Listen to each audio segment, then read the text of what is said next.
Chapter 40. When Stanley found the onion the night before, he didn't question how it had come to be there. He ate it gratefully, but now as he sat gazing at Big Thumb and the meadow full of flowers, he couldn't help but wonder about it. If there was one wild onion, there could be more. He intertwined his fingers and tried to rub out the pain. Then he bent down and dug up another flower, this time pulling up the entire plant, including the root. "Onions! Fresh, hot, sweet onions!" Sam called as Mary Lou pulled the cart down Main Street. 8 cents a dozen. It was a beautiful spring morning. The sky was painted pale blue and pink, the same color as the lake and the peach trees along its shore. Mrs. Gladys Tennyson was wearing just her nightgown and robe as she came running down the street after Sam. Mrs. Tennyson was normally a very proper woman who never went out in public without dressing up in fine clothes and a hat, so it was quite surprising to the people of Green Lake to see her running past them. "Sam!" she shouted. "Whoa, Mary Lou," said Sam, stopping his mule and cart. "Good morning, Mrs. Tennyson," he said. "How's little Becca doing?" Gladys Tennyson was all smiles. "I think she's going to be all right. The fever broke about an hour ago. Thanks to you." "I'm sure the good Lord and Doc Hawthorne deserve most of the credit." "The good Lord, yes," agreed Mrs. Tennyson, "but not Dr. Hawthorne. That quack wanted to put leeches on her stomach. Leeches, my word! He said they would suck out the bad blood. Now you tell me, how would a leech know good blood from bad blood?" "I wouldn't know," said Sam.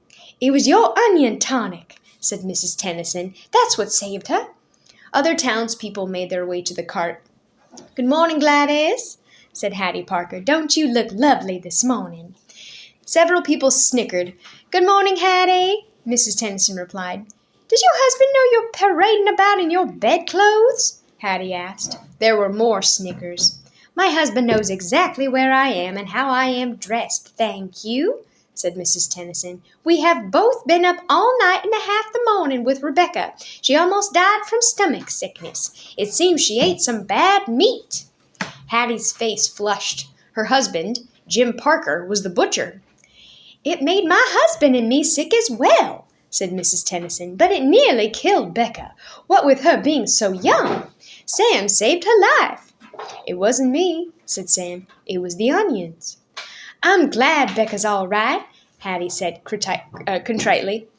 "I keep telling Jim he needs to wash his knives," said Mr. Pike, who owned the general store. Hattie Parker excused herself, then turned and quickly walked away. "Tell Becca that when she feels up to it to come by the store for a piece of candy," said Mr. Pike. "Thank you, I'll do that." Before returning home, Mrs. Tennyson bought a dozen onions from Sam. She gave him a dime and told him to keep the change. "I don't take charity," Sam told her, "but if you want to buy a few extra onions for Mary Lou, I'm sure she'd appreciate it." "All right, then," said Mrs. Tennyson. "Give me my change in onions." Sam gave Mrs. Tennyson an additional 3 onions, and she fed them one at a time to Mary Lou. She laughed as the old donkey ate them out of her hand. Stanley and Zero slept off and on for the next 2 days, ate onions all they wanted, and splashed dirty water in their mouths. In the late afternoon, Big Thumb gave them shade. Stanley tried to make the hole deeper, but he really needed the shovel. His efforts just seemed to stir up the mud and make the water dirtier. Zero was sleeping. He was still very sick and weak, but the sleep and the onions seemed to be doing him some good. Stanley was no longer afraid that he would die soon. Still, he didn't want to go for the shovel while Zero was asleep. He didn't want him to wake up and think he'd been deserted. He waited for Zero to open his eyes. "I think I'll go look for the shovel," Stanley said. "I'll wait here," Zero said feebly, as if he had any other choice. Stanley headed down the mountain. The sleep and the onions had done him a lot of good as well. He felt strong.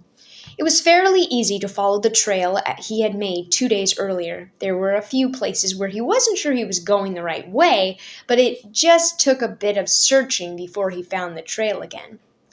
He went quite a ways down the mountain, but still didn't find the shovel. He looked back up toward the top of the mountain. He must have walked right past it, he thought. There was no way he could have carried Zero all the way up from here. Still, he headed downward, just in case. He came to a bare spot between 2 large patches of weeds and sat down to rest. Now he had definitely gone too far, he decided. He was tired out from walking down the hill. It would have been impossible to have carried Zero up the hill from here, especially after walking all day with no food or water. The shovel must be buried in some weeds. Before starting back up, he took one last look around in all directions. He saw a large indentation in the weeds a little farther down the mountain. It didn't seem likely that the shovel could be there, but he'd already come this far. There, lying in some tall weeds, he found the shovel and the sack of jars. He was amazed. He wondered if the shovel and sack might have rolled down the hill, but none of the jars were broken, except the one which had broken earlier. And if they had rolled down the hill, it was doubtful that he would have found the sack and the shovel side by side. On his way back up the mountain, Stanley had to sit down and rest several times. It was a long, hard climb. Chapter 41. Zero's condition continued to improve. Stanley slowly peeled an onion. He liked eating them one layer at a time. The water hole was now almost as large as the holes he had dug back at Camp Green Lake. It contained almost 2 feet of murky water. Stanley had dug it all himself. Zero had offered to help, but Stanley thought it better for Zero to save his strength. It was a lot harder to dig in water than it was in a dry lake. Stanley was surprised that he himself hadn't gotten sick, either from the sploosh, the dirty water, or from living on onions. He used to get sick quite a lot back at home. Both boys were barefoot. They had washed their socks. All their clothes were very dirty, but their socks were definitely the worst. They didn't dip their socks into the hole, afraid to contaminate the water. Instead, they filled the jars and poured the water over their dirty socks. I didn't go to the homeless shelter very often, Zero said. Just if the weather was really bad. I'd have to find someone to pretend to be my mom. If I'd just gone by myself, they would have asked me a bunch of questions. If they'd found out I didn't have a mom, they would have made me a ward of the state. What's a ward of the state? Zero smiled. I don't know, but I didn't like the sound of it. Stanley remembered Mr. Pandansky telling the warden that Zero was a ward of the state. He wondered if Zero knew he'd become one. I like sleeping outside, said Zero. I used to pretend I was a Cub Scout. I always wanted to be a Cub Scout. I'd see them at the park in their blue uniforms. I was never a Cub Scout, said Stanley. I wasn't good at social stuff like that. Kids made fun of me because I was fat. I liked the blue uniforms, said Zero. Maybe I wouldn't have liked being a Cub Scout. Stanley shrugged one shoulder. My mother was once a Girl Scout, said Zero. I thought you said you didn't have a mother. Everybody has to have a mother. Well, yeah, I know that. She said she once won a prize for selling the most Girl Scout cookies, said Zero. She was real proud of that.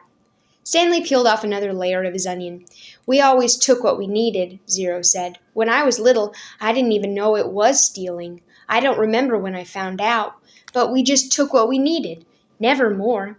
So when I saw the shoes on display in the shelter, I just reached in the glass case and took them. Clyde Livingston's shoes? Asked Stanley. I didn't know they were his. I just thought they were somebody's old shoes. It was better to take someone's old shoes, I thought, than steal a pair of new ones. I didn't know they were famous. There was a sign, but of course I couldn't read it. Then the next thing I know, everybody's making this big deal about how the shoes were missing. It was kind of funny, in a way. The whole place is going crazy. There I was, wearing the shoes, and everyone's running around saying, What happened to the shoes? The shoes are gone. I just walked out the door. No one noticed me. When I got outside, I ran around the corner and immediately took off the shoes. I put them on top of a parked car. I remember they smelled really bad. Yeah, those were them, said Stanley. Did they fit you? Pretty much. Stanley remembered being surprised at Clyde Livingston's small shoe size. Stanley's shoes were bigger. Clyde Livingston had small, quick feet. Stanley's feet were big and slow. I should have just kept them, said Zero. I'd already made it out of the shelter and everything. I ended up getting arrested the next day when I tried to walk out of a shoe store with a new pair of sneakers. If I had just kept those old smelly sneakers, then neither of us would be here right now.